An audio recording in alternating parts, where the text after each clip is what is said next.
Hey guys, what is up everybody, welcome back to my channel. मैंने अपने past video में IPO का पूरा स्ट्रक्चर एक्सप्लेन किया था। अगर अभी तक आपने वो वीडियो नहीं देखी हो तो प्लीज़ वो वीडियो भी देख लेना। उस पर मैंने आईपीओ को बहुत ही सिंपल लैंग्वेज में एक्सप्लेन किया है। प्लस ये भी पता है कि जब कंपनी शेयर इशू करती है उसमें कंपनीज एंड इन्वेस्टर्स दोनों का क्या क्या फ़ायदा होता है। सो वीडियो का लिंक मैं डिस्क्रिप्शन में दे दूँगा, जाके देख लेना। चलो आज का वीडियो स्टार्ट करते हैं।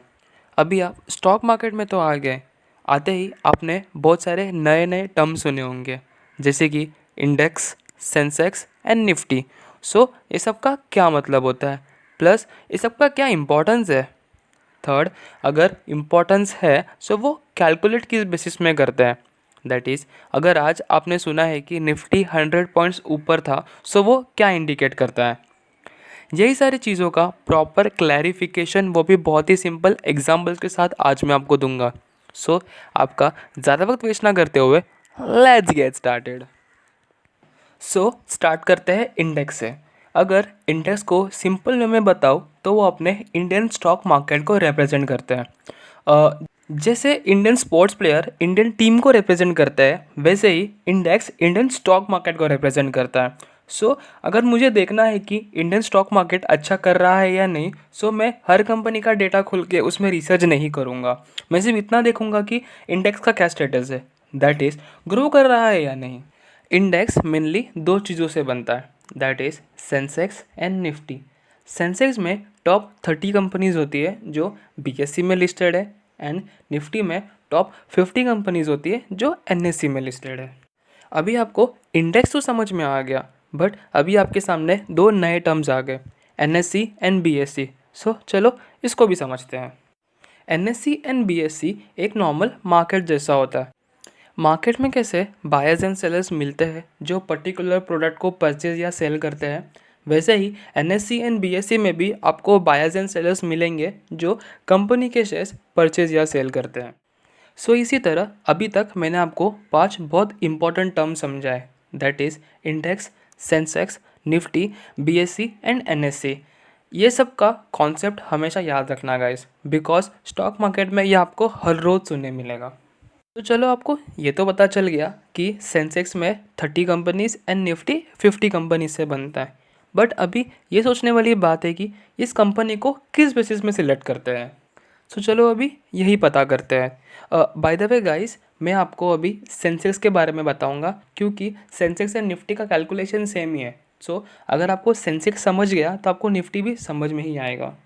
सेंसेक्स के कैलकुलेशन में फर्स्ट स्टेप ये होता है कि जितने भी कंपनीज बीएससी में लिस्टेड है उनको सेक्टर वाइज बाइफोकेट करके उनका मार्केट कैपिटलाइजेशन कैलकुलेट करते हैं। सेक्टर वाइज बाइफोकेशन मीन्स जितने भी आईटी रिलेटेड कंपनीज है, दैट इज़ टीसीएस या विप्रो, उनको आईटी के हेड के अंदर कंसिडर किया जाता है। एंड जितने भी टेलीकॉम रिलेटेड कंपनीज है, that is Airtel, Vodafone idea, उनको टेलीकॉम के हेड के अंडर कंसिडर किया जाता है। और भी सेक्टर्स होते हैं जैसे कि entertainment and all like Zee entertainments, उनको वो सेक्टर के हेड के अगेंस्ट कंसिडर किया जाता है। And secondly, market capitalization means the value of the company. In case of listed company, market capitalization calculate होता है जितने भी नंबर ऑफ शेयर्स आउटस्टैंडिंग है इनटू करंट मार्केट प्राइस। ये कैलकुलेट करने के बाद जितने भी कंपनीज का मार्केट कैपिटलाइजेशन सेक्टर वाइज ज़्यादा आता है या कंपनीज सेक्टर्स का बड़ा हिस्सा रिप्रेजेंट करती है, उसे टॉप 30 कंपनीज में कंसिडर किया जाता है। इसको इजी वे में एक्सप्लेन करने के लिए मैंने एक प्रॉपर एक्सेल शीट बनाया है।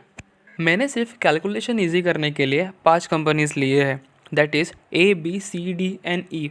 लेट्स से ये पांचों कंपनीज अलग अलग सेक्टर को रिप्रेजेंट करती है, जिसमें हम कैलकुलेट करने वाले हैं Sensex as on 1 November 2020 and Sensex as on 2 November 2020।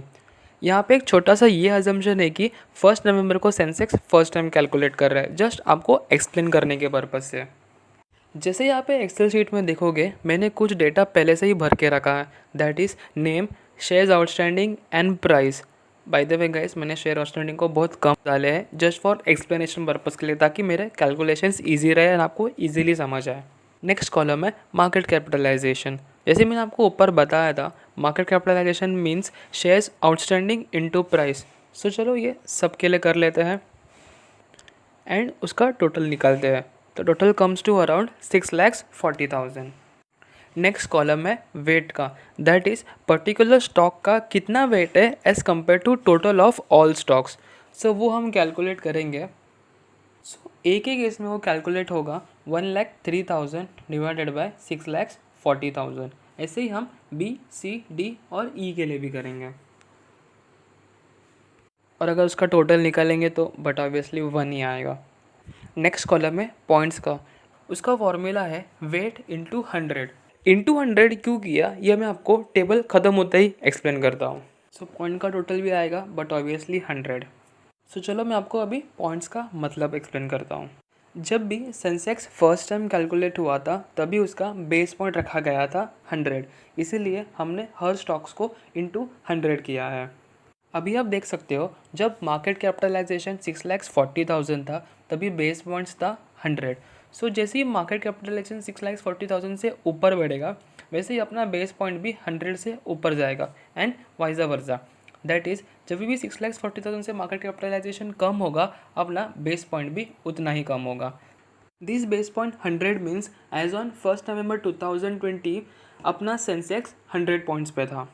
बाजू में और एक वर्किंग देखोगे जहाँ पे सेंसेक्स एज ऑन 2 नवंबर 2020 का हम कैलकुलेशन करने वाले हैं। इसमें नेम एंड शेयर्स आउटस्टैंडिंग तो सेम ही रहेगा बट ऑब्वियसली बट प्राइस कुछ स्टॉक के प्राइस बढ़े रहेंगे, कुछ स्टॉक के प्राइस गिरे रहेंगे। सो वो मैंने अपने हिसाब से प्लॉट करके रखे हैं। सो चलो इसका भी मार्केट कैपिटलाइजेशन कैलकुलेट करते हैं। अगर हम 2 नवंबर का मार्केट कैपिटलाइजेशन कैलकुलेट कर रहे हैं सो वो 6,52,800 आ रहा है। नीचे मैंने एक और समरी करके टेबल बनाया है जिसमें डेट, मार्केट कैपिटलाइजेशन और पॉइंट्स लिखे हैं मैंने। सो एज ऑन 1 नवंबर 2020 अपना मार्केट कैपिटलाइजेशन था 6,40,000 एंड वहाँ पे पॉइंट्स थे 100। सो एज ऑन 2 नवंबर 2020 अपना मार्केट कैपिटलाइजेशन इंक्रीज हुआ 652,800। सो अपने पॉइंट्स क्या होंगे उस टाइम पे? It's simply a cross multiplication, that is अगर 6,40,000 का 100 पॉइंट्स थे तो 6,52,800 का कितना होगा? It comes to 102। अभी ये 102 क्या है? 102 simply means Sensex as on 2 November 2020 102 था, दैट इज़ 2% ग्रोथ के साथ।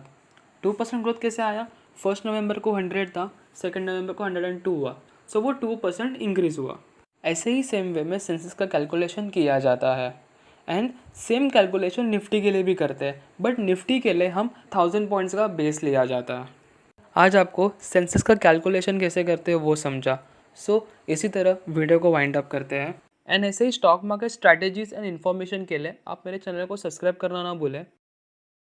एंड अगर वीडियो अच्छी लगी हो तो लाइक करके ही जाना एंड अपने दोस्तों के साथ भी शेयर करो। So guys, bye bye, take care.